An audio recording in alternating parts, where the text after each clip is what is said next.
as we know, a Supreme Court draft opinion was leaked on Monday, which outlined the court's arguments supporting overturning Roe v. Wade. We had been expecting Roe to fall since Amy Coney Barrett was appointed to the court, creating a 6-3 conservative majority. And the reality is that this isn't new. Poor women have always had a hard time accessing abortions and other reproductive health care. But it was really difficult not to be badly shaken all the same. But I planned the theme of this filmmaker conversation long before this news broke, because reproductive issues have always been front and center for child-free people. And we really have never had a seat at the table. This belief that all women want to and should be mothers has made it really difficult to talk about the reproductive rights of people who never want to be mothers. I've been doing abortion rights activism for over 20 years now, and these issues have made it into several of my films, and none more so than this one. My so-called selfish life is committed to exposing what's at stake when we are denied the right to control our own reproductive lives. If a woman can't control her own reproductive life, she can't control the rest of her life either. And that, sadly, is the point. So we will get to Roe later in this conversation, but we have a lot to talk about before that. And we have the perfect panel to do it with, 3 of the stars of my so-called selfish life. So now I would like to introduce our fantastic panelists. Panelists, just give a wave when I mention your name. Dr. Kristyn Brandi is an ObGyn and an abortion provider. She is a steadfast advocate of reproductive autonomy for BIPOC people who dismantles oppressive structures in reproductive health to help every person achieve their own reproductive justice. Dr. Brandi completed her medical school and residency training in ObGyn as an assistant professor at Rutgers, New Jersey Medical School, which is where we interviewed her. And she completed a family planning fellowship at Boston University, where she also earned her master's in public health with a concentration in health law, bioethics, and human rights. Her research is on reproductive decision-making, contraceptive coercion, and racism in reproductive health care. She serves as the board chair of Physicians for Reproductive Health, sits on several subcommittees for the Society of Family Planning, and is a founding member of Centering Equity, Racial, and Cultural Literacy in Family Planning. Sorry, that's a mouthful. Apologies, Chris. She proudly identifies as a Latina pansexual abortion provider. Thank you so much for being with us, Chris. Dr. Kimya Nuru is a Pan-African child-free social scientist, a child-free Black woman, a medical and health equity teacher and trainer, a community advocate, a criminologist, and an educator. And we filmed with Kimya when she was teaching at Salem College. She is the founder and CEO of 365 Diversity that specializes in child-free reproductive freedom, sexual freedom, mental health, physical health, and suicidal self-harm. Dr. Dennis conducted the first known study solely with child-free Black people, 62 respondents, 59 women and 3 men in the United States, Canada, England, Kenya, Sweden, and Switzerland. This led to Dr. Dennis doing public work and creating and teaching the first known child-free college course, which you got a little taste of in the film. Chanel Dubofsky's writing on gender, sexuality, reproductive health, and pop culture can be found in New York Magazine, Lilith, Rewire, and others. She's the creator of The Marriage Project, an interview series about women's experiences with marriage and divorce, and she has an MFA in fiction from Vermont College of Fine Arts, and she lives in Brooklyn. And I might add, she does not think 20 cats is too much. All right, so just a reminder to post Q&A questions in the Q&A section, and put your chat stuff in the chat. And again, apologies, it's going too fast for us to monitor, but we have our steadfast tech support to help us keep up with everything. So I guess I'm going to start with a very basic question, and any one of you can jump in on this. But the question is, what is reproductive justice, and how is it different from reproductive rights? For a long time, we were saying reproductive rights until this reproductive justice framework was developed by Black women to sort of expand the ideas and bring in other very important aspects. So does anyone want to jump in and just give us a quick primer on those two concepts? Chris, you've got your mic on. Sure, I can start. Okay. So just basics for everyone to have the same terminology. Reproductive justice, I use this definition, is the human right for every person to be able to decide to become pregnant, to not become pregnant, and to be able to parent in safe and sustainable communities. When I think about it, I often have to explain it to fellow healthcare providers. And so when I think about it, it's not reproductive health. That's the stuff that we do in clinical care, providing care around, obstetrics, gynecology, sexual health, all of that.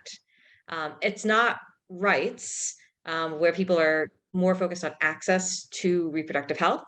Reproductive justice is a broader term that helps focus on all the components of a person's life and how they impact someone's ability, desire to become pregnant or not to become pregnant. How does that sound, everybody? Tell us in the chat. Does anyone else want to weigh in? Anything else? Kimya? Yeah, so Chanel posted Sister Song, which is wonderful because I lived in North Carolina for 17 years, and I know some Black women who are associated with that wonderful collective. And so this is an example of when we're talking about reproductive rights, it's very conceptual, theoretical, what's in writing. So those of us who specialize in doing community work, real life applicability beyond what's in policies and constitution and other stuff that's written down, and people expect us to pretend that it's happening in real life just because it's written down. So the reproductive justice part is exactly what was said in terms of what is really happening, who really has access, because in the work that I do with medical and health students and professionals, the problem is the medical and health academic programs, organizations, and facilities around the world are 99% based on this European white standard of reproduction that's pronatalist, but it's also based on this falsehood that reproductive justice and demands reproductive justice did not exist until white women's suffrage in the United States of America. Like, there's literally people who, when we're talking about gender justice, reproductive justice, they're thinking, yeah, women's suffrage, women's liberation, feminism. And I'm like, there's literally thousands of years of humans around the world. Literally thousands of years. What do people think was happening for thousands of years? Do people think there was no birth control? Do people think there was no abortion? Do people think there were no fertility issues, sterilization by choice, and unfortunately by force? So when we talk about reproductive justice, it also includes the discussion of sterilization by force that has been forced on many of us for 5 centuries when we're talking about medical racism, scientific racism, health racism. And also the by choice part, people who never want to reproduce and they're fertile, and the issues regarding that. So those are all different issues. And I always tell people, if you're protesting, okay, but I want to see what people are doing beyond these marches. Most are not doing anything. So this is where we have to talk about the justice being beyond your march. And now that people are, and someone just said vote, I'm not a voting person. I don't preach vote or die, because again, what is that proving? What is happening?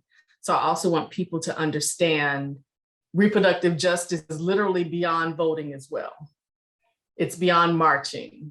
It's the ability as a patient to demand patient advocacy and to not have to comply with everything you're told, whether it's a gynecologist, a general doctor, mental health provider, anyone. And that's the only way justice can really happen, is getting beyond what you're told to do and understand the knowledge that's requiring people to meet your needs. Thanks, Kimya. I'm gonna go to our next question because it kind of feeds off of this. And Chanel, let's start with you since we haven't heard from you yet. The right to not have a baby is one of the basic parts of the reproductive justice framework, as we were just talking about, the right to not be pregnant. But it rarely seems like it's part of the conversation. And I'm a huge fan of Sister Song. I think they're amazing. And every single event they do, I haven't seen one yet about not being pregnant. And I understand there are reasons for this focus. However, it's part of a framework and we're not quite part of that framework. So I'm just wondering, what do you make of that and the idea that without the explicit right not to have children, we don't have reproductive rights or justice? Is that a big question now? Well, I'll tell you what has sort of stymied me as a person who's been in abortion justice circles and also in more mainstream pro-choice communities for a long time. The statement has always been one should be able to choose when to have a baby. The when was always in there. I don't know that it's actually been extracted or if has been added, right? It's always been like, even though we are working on this ability to secure bodily autonomy, the assumption is still that like, right, like if you have a vagina someday, you will make a baby come out of that vagina or something, you know, you're gonna give birth or you're gonna reproduce in some way. And I think that, I mean, I'll talk about this more later, but I think that the mainstream pro-choice movement has been not great, to say the least, about including child-free folks in that equation. And I mean, I have a lot of thoughts about that. But yeah, I hope that answers the question. Yeah. Anyone else want to weigh in on that? This has been a great frustration of mine, that it's always like when in conversations around abortion as well. So you can decide when to have your children, not if to ever have your children. Chris, I'm going to go to you in talking about these different aspects of this idea of reproductive justice. A big conversation in the child-free community is about sterilization, how to get it, why it's so hard to get, the roadblocks that are put in our way. And I know that you did and maybe still do perform sterilization procedures, and you share my frustration on this issue. Can you talk to us a little bit about why it's such a challenge and what the actual requirements are? Sure. It's something that honestly drives me nuts when I have to like hear the stories of people that have had to see multiple providers in order to get a desired sterilization, or the other term you may hear is permanent contraception, or tubal ligation, another term for it. And the reason why it drives me nuts is that it seems very straightforward to me, and a lot of other types of care that I provide, that if someone wants, you know, a birth control pill, sure, they've made their decision. We kind of weigh pros and cons. They want that. I'm happy to provide that. And for whatever reason, when we get to the point of talking about other methods around particularly sterilization, I know that other providers are very hesitant to provide that care. Some of it, I think, is veiled in some type of fake science. There is some data that like was from the 80s and the 90s that talked about how people under 30, if they got a sterilization procedure, have a higher risk of regret than people over 30. So for whatever reason, doctors now use 30 as a guideline of whether or not you can get a sterilization. And also, of course, you must have had 1 or 2 kids before then as well. But I think, well, I say veiled science because I think it's often using these things as just excuses to, like many other things, insert your own paternalism into the way that you provide care. There's no requirements. For many people, you have to be above your state limit to consent, which is usually around 21. But as long as you're of that legal age, you can get a sterilization procedure whenever you want. Unfortunately, it seems like the barrier is providers and the healthcare system, and the paternalism that's being reflected in people's ability to get that care. I know that Kimya, and I have to apologize for people watching this recording because I'm such a terrible producer of Zoom. I did not unpin Chris, and so we've been looking at Chris for a long time. She is nodding in great agreement to what Kimya and Chanel have been talking about, but I apologize because we haven't been seeing you talking. So I just want to put that out there, but I'm going to be better now. So Kimya, in the film, one of my favorite moments in the film actually is when you talk about the reaction that you got from your own community for, among other things, choosing to get a sterilization procedure. And that they had, said you were playing the white man's game and trying to destroy the Black family. I find it a really important moment in the film, and I'd love for you to talk some more about that. Yeah, so that's very important. So I'm Pan-African, reaching my people all around the world. And it's very common for Black people around the world to consider having birth control access even to be genocide, ethnic cleansing. And so I used to be on Planned Parenthood committees.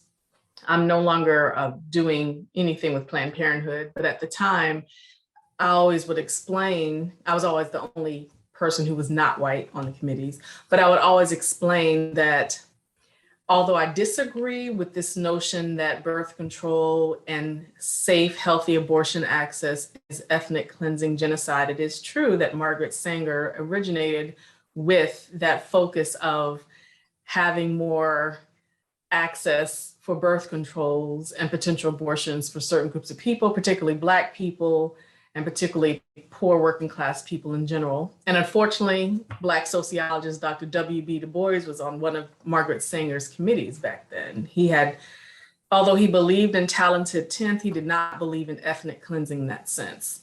So I always have to explain the full span of this, because people who believe in either 0 or 10 will never understand the 1 through 9. Like, you have to understand the full range, because if people believe that being Black requires reproducing, putting things out your body, if that's the only definition of Blackness that requires pronatalism, then that's a problematic definition of Blackness all around the world. So this is where I always explain the justice is based on freedom, based on choices, based on options. And I also teach about the factual reality of Africans around the world for thousands of years. Birth controls that have always existed, forms of abortions that have always existed, various forms of sexualities, genders that most Africans around the world were never taught by their families, were never taught in schools. So therefore, they have this very cisgender, heterocentric, very sexually active, very reproductive, pronatalist version of Africans, unfortunately. And many people consider that very empowered to have this vision of the Black family as only existing if people are fertile and people are reproducing. But first they have to be cisgender and heterosexual to do that as well. Unfortunately, there are entire documentaries and entire conferences that exist where Africans sit around talking about ethnic cleansing and genocide to be based on birth controls and abortions. And these conferences tend to reach very conservative, oftentimes religious, and also the attention is oftentimes given on Africans who tend to have less access to medical resources in the first place, unfortunately. And so this is how everything connects. If you tell people who already don't have access to good medical and health professionals, don't have access to mental health professionals, don't have access to substance use resources, don't have access to suicide prevention resources. Then you add on to that telling people you better just not use condoms, because I've had collectives where people were told using condoms is a form of ethnic cleansing and genocide, that STIs don't really exist. And so unfortunately, a lot of times people feel empowerment is to challenge everything you're told. And this is why I always explain everywhere I go that Africans are also thousands of years of educators, thousands of years of scientists, thousands of years of medical and health experts. Literally, European white people did not invent sciences, mathematics, medicines, health, laboratory experiments. So when I explain this, more and more Africans are like, oh, you mean we actually had a form of condoms back then? Yes, yes, yes. Asians, indigenous, Aboriginal, Africans, all this stuff existed around the world. Everyone was not just raw dogging it for thousands of years until white people showed up 5 centuries ago. So I want to wait. I'm gonna pin myself now because I'm trying to get this properly done. Okay, great. Yeah, I'm wondering, you know, Chris, because you do a lot of work on sexual freedom, reproductive freedom by race, ethnicity, things like that. Do you have anything to add to that based on your own studies that you've been working on? Sure. I mean, I think it just to that point of like understanding the history is really crucial to being able to move forward and recognize some of the patterns that we're seeing now. Like when we talked about sterilization earlier, it's hard to have a conversation with someone about sterilization without naming the fact that Black and Brown people were particularly targeted in the early part of our country's history for forced sterilization. And so how do you talk to someone now about contraceptive options, things to help empower people when they were used as oppressive tools for centuries? And so I think it's challenging now to consider this balance that we're seeing of both people knowing that history and trying to protect themselves as communities of colors are trying to protect themselves and owning their reproductive autonomy, while also seeking, you know, the tools that they need to have the families that they want, including not having children, and going against potentially some of that history to have the personal benefit that they need. It's complicated. It's not easy. But I think that, you know, we are nuanced people. We can have nuanced conversations about what this looks like for people. And I think that, as you mentioned earlier, we don't do a good job of including the child-free framework into that as a normal, you know, part of people's choosing their families. Right. Thanks, Chris, and thanks, Kimya, also.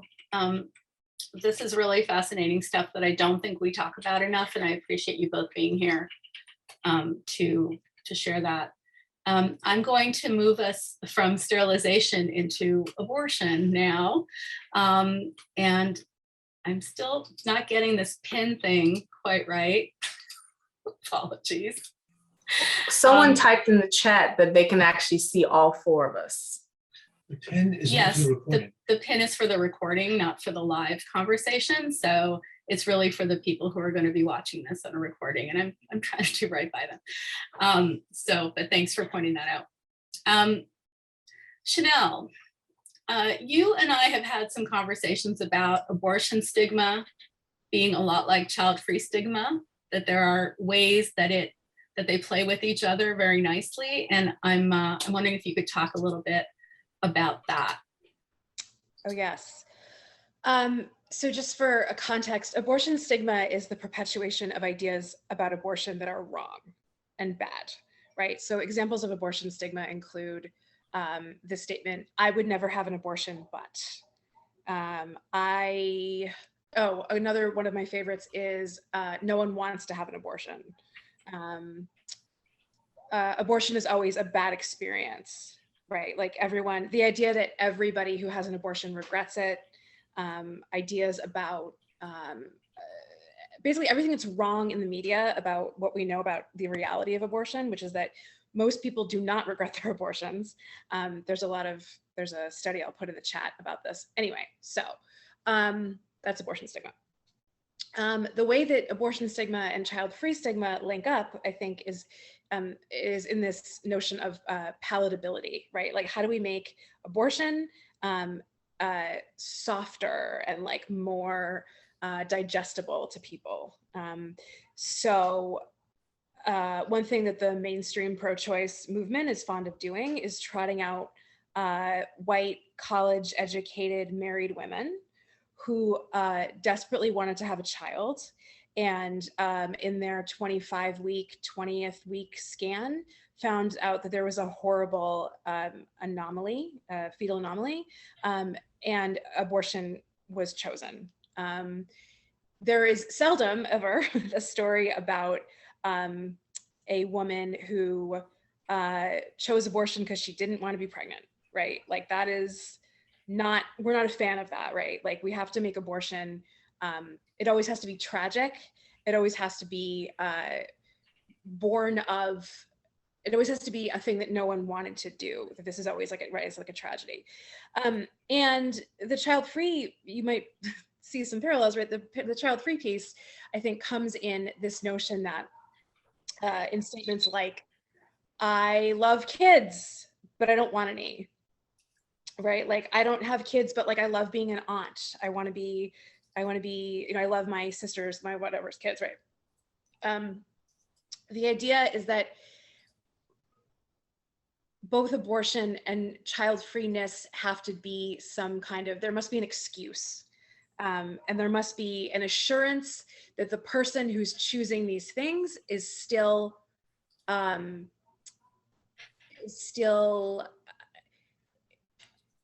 a characteristic or a maternal desire. There's maternalness that's still sort of swimming around. You can't reject that, right? So abortion, you know, you have an abortion, but you want to have kids someday. You have an abortion, but you know, you regret it, or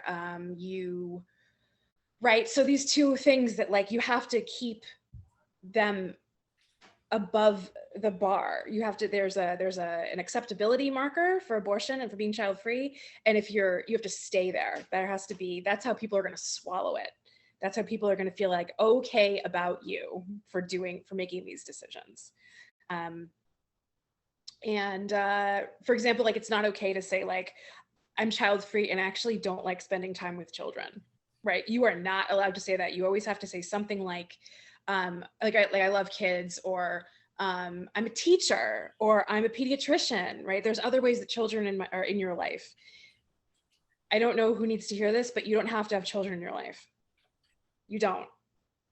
Even if you were socialized a woman, you still don't have to have children in your life.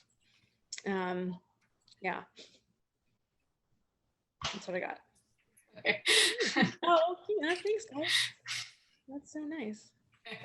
Thanks, Chanel.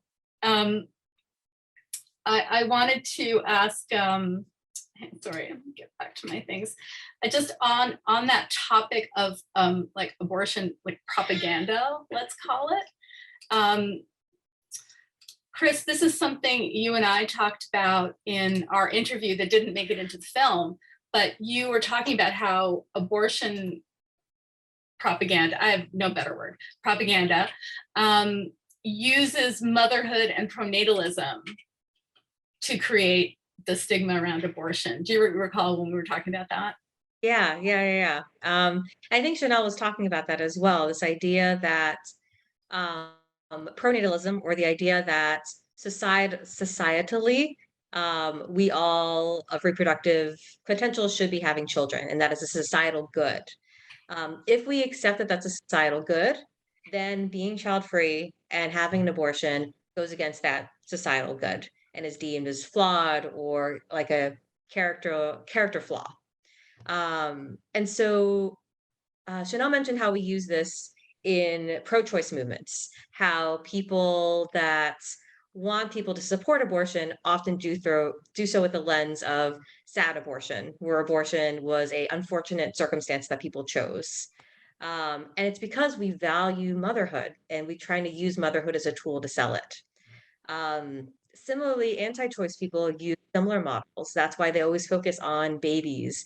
You have those pictures of like footprints, and you see these pictures of mutilated fetuses as a means of like talking about babies, and that babies are the focus because we value babies. So inherently, if you don't value babies, then you are obviously a flawed person. And so this idea of pronatalism is entrenched on both sides of this choice issue. And both are using so in a flawed way, I think, because it's not inherently talking about choice. It's talking about how people should be mothers or not. When we know, like, for anti-choice people, like, it's not about babies, it's about reproductive control of people that can get pregnant.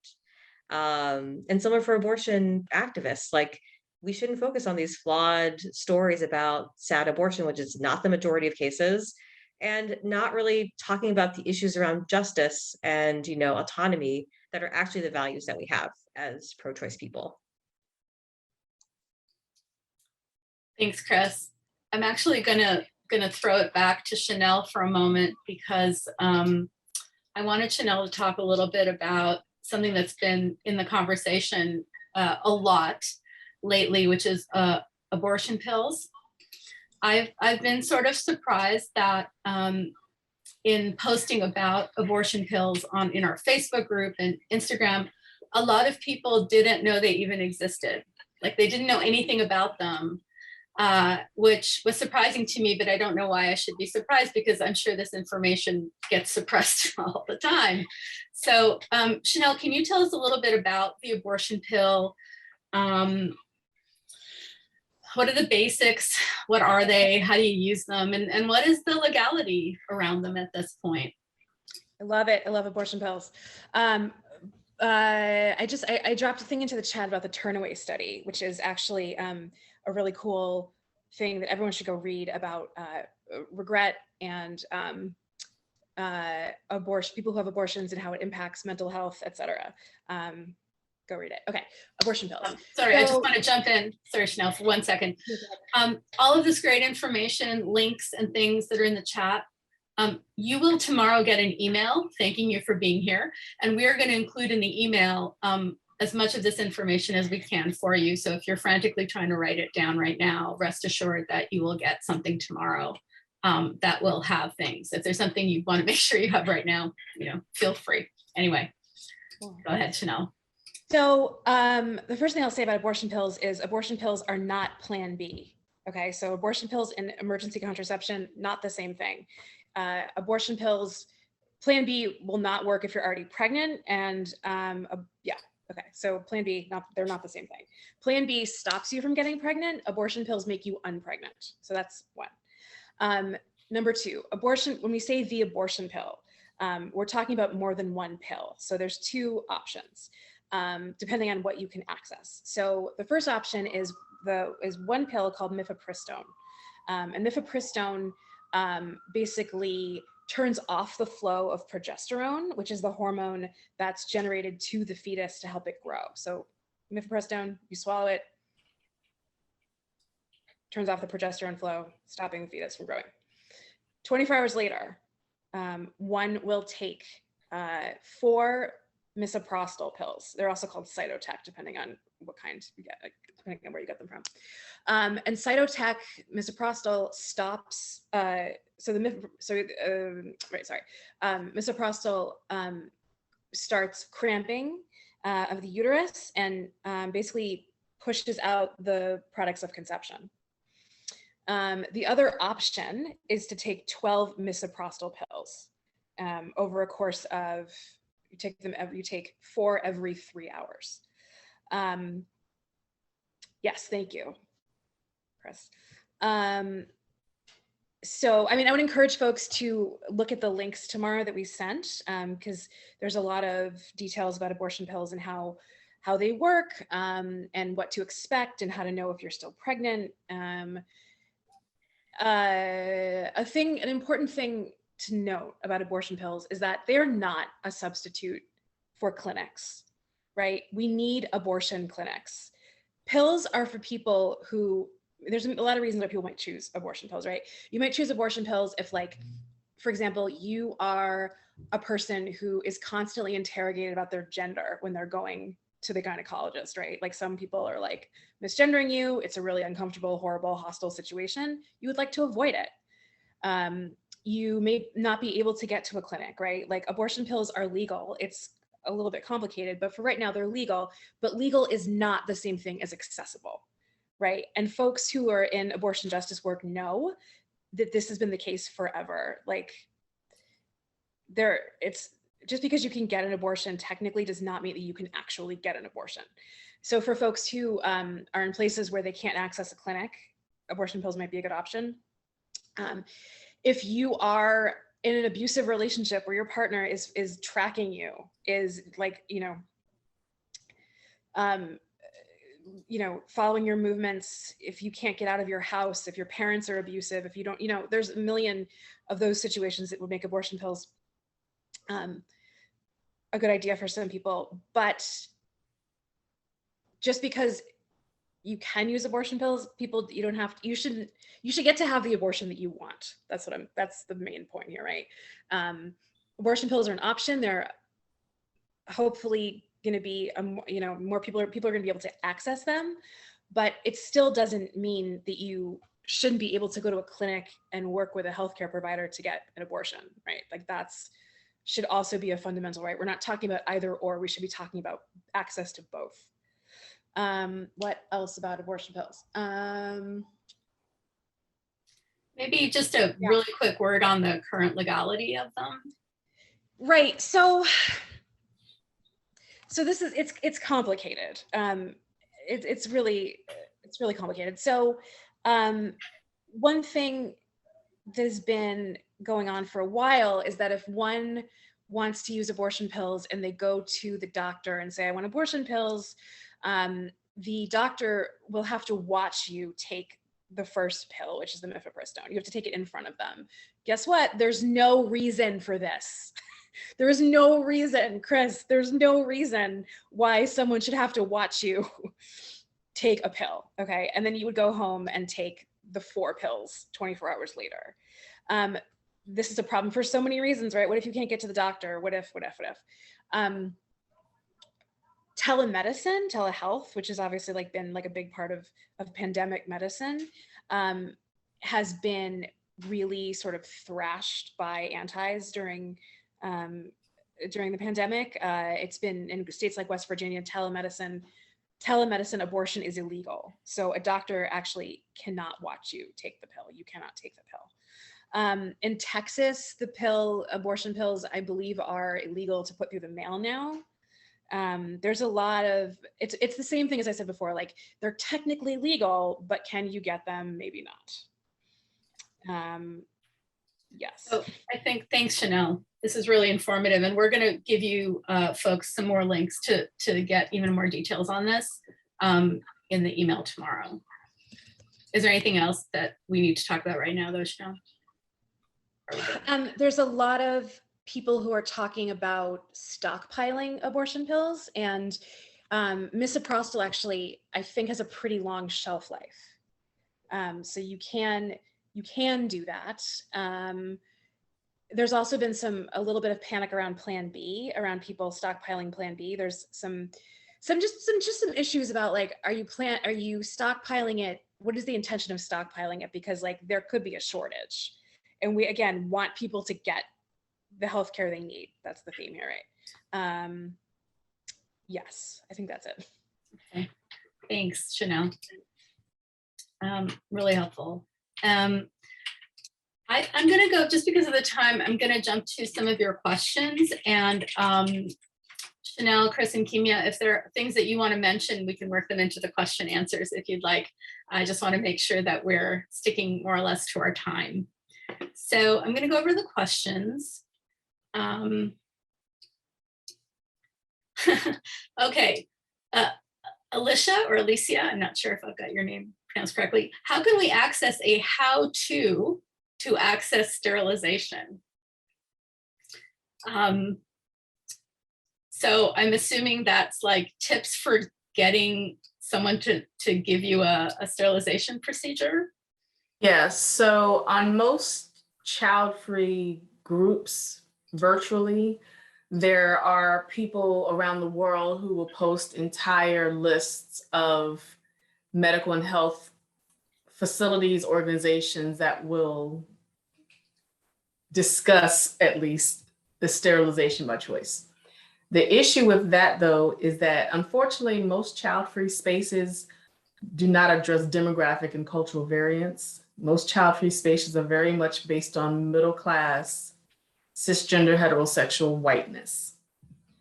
And it does not address the fact that no matter how long is your list, when Indigenous people, Africans, Asians, the list goes on of people going to these different places, have a different kind of difficulty, if I can say that sentence, in doing this. So that's why those of us who are part of whether an Indigenous child-free group, an Asian child-free group, or an African child-free group, non-white Hispanic, non-white Latinx child-free group, we tend to provide a different kind of list because we're looking specifically at culturally conscious and culturally inclusive medical and health professionals who actually know how to converse and know that the nervousness can also vary by different cultures as well.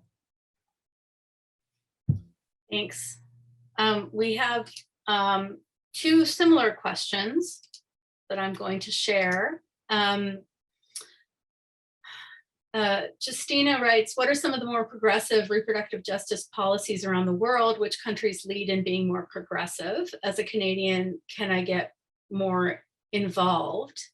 And then is there a country, from Christina, is there a country that you think could serve as a good model for the US as far as implementing laws around reproductive freedom? Any ideas?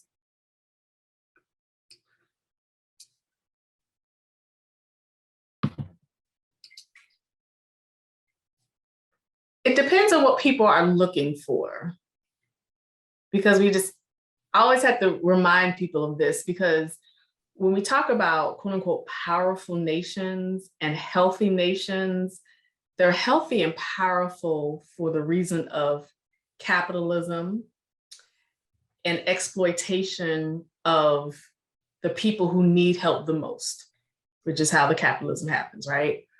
So you can't say you have a good medical and health system if the people who need the services the most are exploited. The same thing pertains to universal healthcare in Canada. Anywhere around the world that became powerful because of colonialism that controls literally the medical and health system.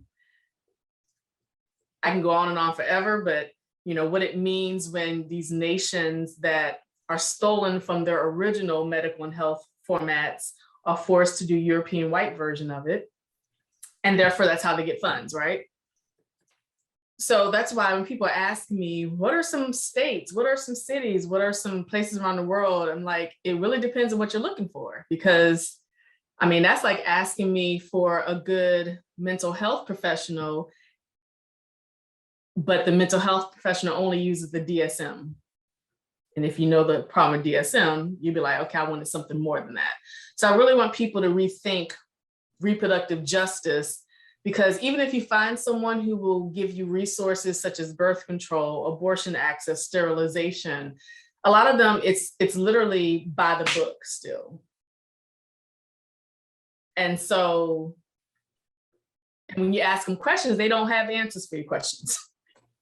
So people just have to reprocess seeking around the world, what does it look like to them ideally? And I would just add briefly, like, I think we just don't have a perfect model anywhere. I would say that it's really challenging to combine all of those ideas that Kimya had mentioned about, like, what are you looking for, and try to retrofit them into the US or into Canada, because we just have different social goals and social norms that may make those things politically impossible to actually create in our healthcare system and our politics. it's really challenging. I don't know if we can model against anybody. I think we just need to work with the structure. If you're looking to change, like I think you need to look at the structure we have here and try to name the flaws and think about what we can do to rebuild. I'm gonna keep you on, Chris, because there are a couple questions specifically for you. One is, could you tell, this is from an anonymous attendee, could you tell us how you bring the child-free conversation to your clients? They say, only now do I realize that my beloved OBGYN has never asked me about this decision. Sure. I think I'm trying to think, like, it's something that I do every day, so I have to like really be intentional about thinking about it. I guess first is being intentional and asking people whenever I meet someone for the first time, is asking what their goals are. I don't automatically assume that they want to get pregnant or don't want to get pregnant. I have no idea. So often when I'm doing routine screening, when I'm talking to them about what brings them in, one of my first questions is like, well, what are your goals for our visit today? Or what are your goals for your family size or your, reproductive goals for you and your family? And usually that leads into a conversation about like, oh, I want to be pregnant, but like 5 years from now, or I never want to be pregnant. I think doctors don't do a lot of listening, for one, and often ask a lot of closed-ended questions because they have their own agenda of what the meeting should be about. And that's not the way that I approach care. I often consider myself more of a counselor more than anything. My job is that the patient is there, they're the expert in the content of their own lives and their experiences. They came here for a reason today. And my goal is to kind of elicit what is their goals for today, and how can I help best meet those goals, whatever they may be. I hope that answers their question. Yeah, thank you. Hang on one moment. Yeah, okay. So two sort of similar questions. One is, why is it seemingly easier for men to be granted sterilization than a woman? So like, why would a vasectomy be more likely to be, approved without a lot of hoop jumping? And similarly, Kate also asks, in the US, under the law, does a man have domain over a woman's body? That's a great question, Kate.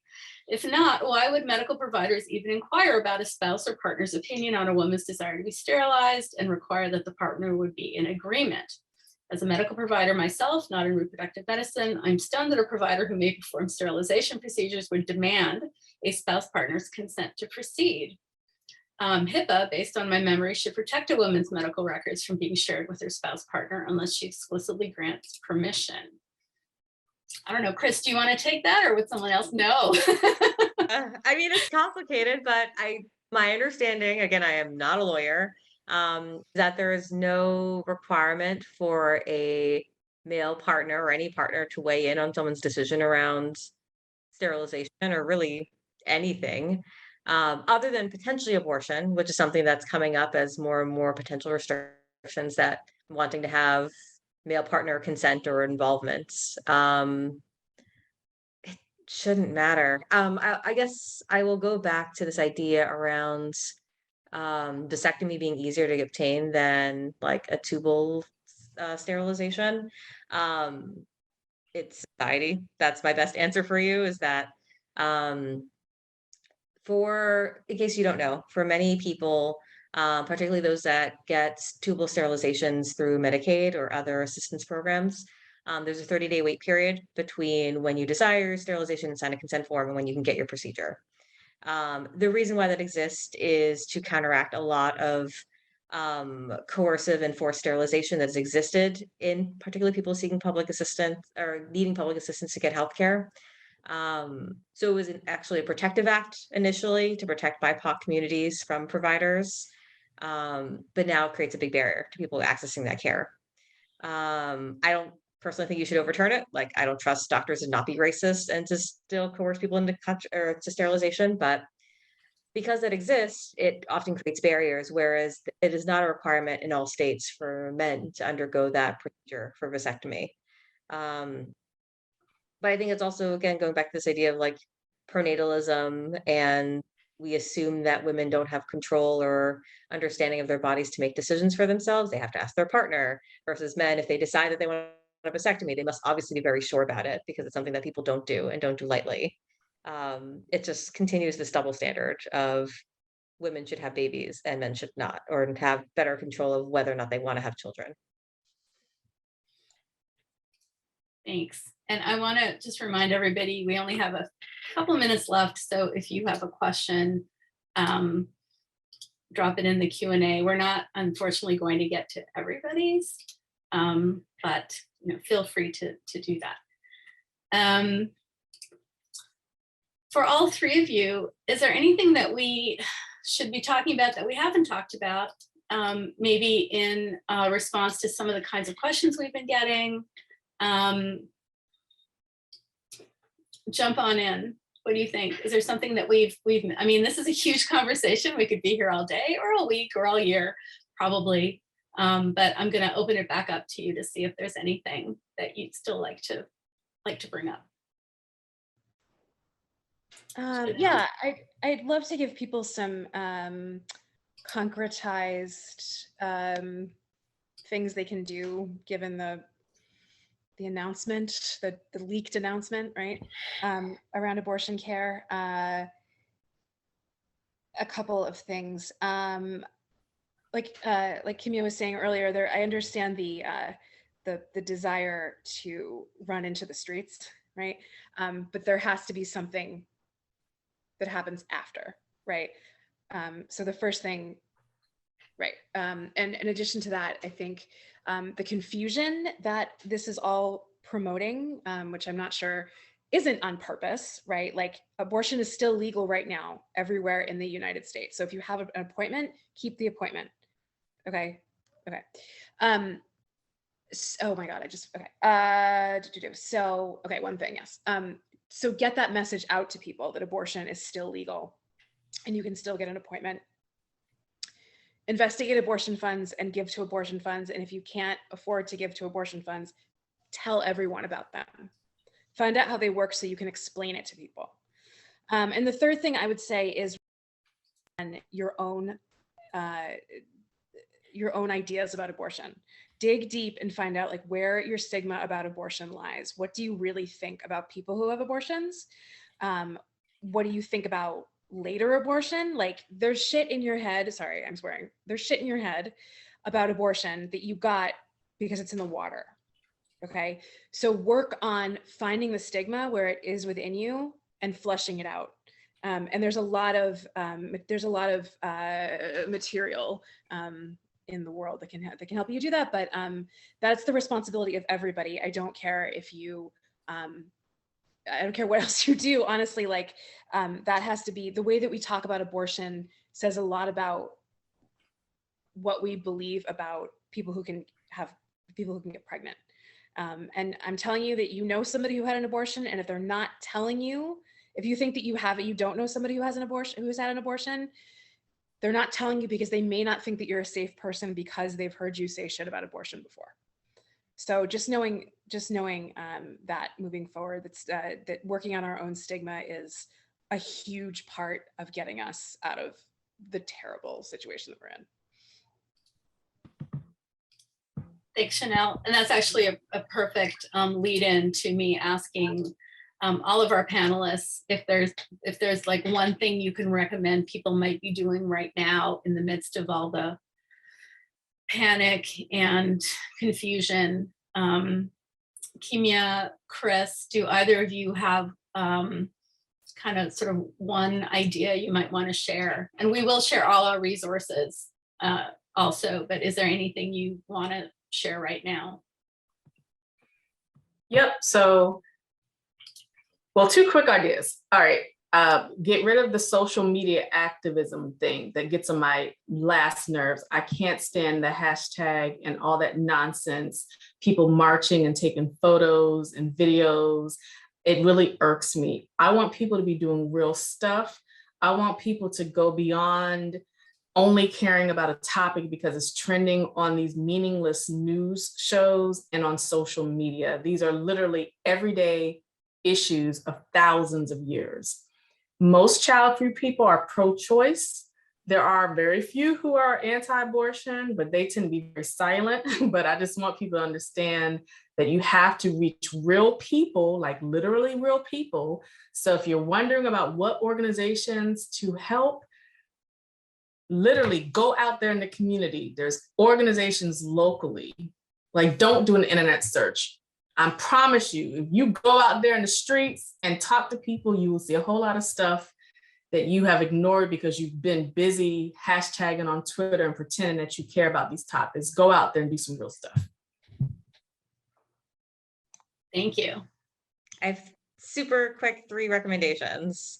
I totally agree with Kimya. Like, the solution is communities. Like, that's the only people that are going to protect us right now. So abortion funds, those are the people that are funding and helping the logistics of people getting care. They are voting in the Senate about the Women's Health Protection Act, because right now states are not going to protect you. We need federal protection. So if you're in a restrictive state, call your senator, tell them to pass this act. It's supposed to be on Wednesdays, the vote. And then the third thing is talk about it. We talked about how abortion stigma and child-free stigma are the same thing. They come from the same place. We fix it the same way. So either talking about your abortion, talking about being child-free, talk about, get people to know about that as a core part of yourself, because if they know you, they will, and they love you, that it kind of helps perpetuate it. So again, working on the stigma as best as we can by sharing stories is really powerful. Okay. Thank you. This is great. We're coming to the end. We're slightly past the end of our time, but I just have a few things to say in closing. First of all, I want to thank everybody who came tonight and also shared their questions, but also their comments in the chat. The fact that you are here and listening to these folks with their very, very smart ideas and suggestions is a big step forward, because you've heard all of this, and I'm really hoping you can make use of it and act on it and move forward. This is what we all have to be doing. So thanks for being here. I want to thank our panelists very much, Chanel Dubofsky, Dr. Kristyn, Brandi, and Dr. Kimya Nuru. Thank you so much. It was a pleasure working with you on this film, and it's a pleasure working with you here tonight. I want to plug 2 more filmmaker conversations that are coming up. On Mother's Day, Sunday at 3:30, we are having a conversation called What Makes a Family? And that is really looking at all the different ways we can make families in this world. Mother's Day is a complicated time for a lot of people for a lot of reasons. And what we want to share is the way that our panelists and folks coming to this event have made their own families, many and varied ways. So I hope you come to that. It should be a very warm hug of a session. And then on Saturday, May 14th, I'm going to be one-on-one with my mother, Therese Shechter, who I think is here tonight still. Those of you who have seen the film know how incredible she is, and I have convinced her to sit down with me and chat. And also, you're all invited to chat with her as well. So that's Sunday, May 14th. You can register for all of these, for both of these, in the same place that you're watching the film, at our show and tell virtual screening room. Or you can go to myselfishlife.com and get the same information there. I'm going to leave some information on our panelists with you in the same email you're going to get tomorrow. And I'm going to close things up. So thank you again. Thanks to everyone. We're really counting on everyone to push this forward for people everywhere. So thanks very much and good night. Bye, everybody. Thank you. Bye. Thank you.